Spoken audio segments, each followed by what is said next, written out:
വിശദമായ വാർത്തകളിലേക്ക്. ചെറ്റുകുഴി കുഴുത്തൊളുവിൽ അറ്റകുറ്റപ്പണികൾക്കിടെ തീപിടിച്ച സ്കൂൾ ബസ്സുകൾ കത്തിനശിച്ചു.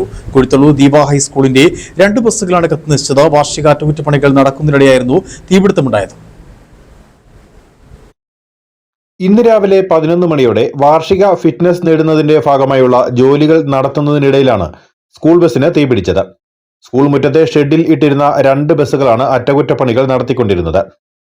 വെൽഡിംഗ്, പെയിന്റിംഗ് ഉൾപ്പെടെയുള്ള ജോലികൾ നടത്തുന്നതിനിടയിൽ ഷോർട്ട് സർക്യൂട്ട് ഉണ്ടായി തീപിടിച്ചതായാണ് നിഗമനം.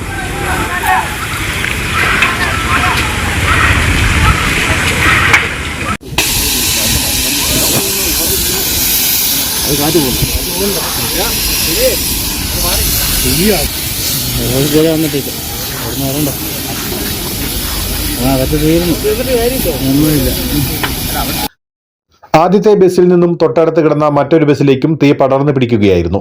ഫയർഫോഴ്സ് സംഘം എത്തിയപ്പോഴേക്കും ബസ്സുകൾ പൂർണ്ണമായും കത്തിനശിച്ചിരുന്നു.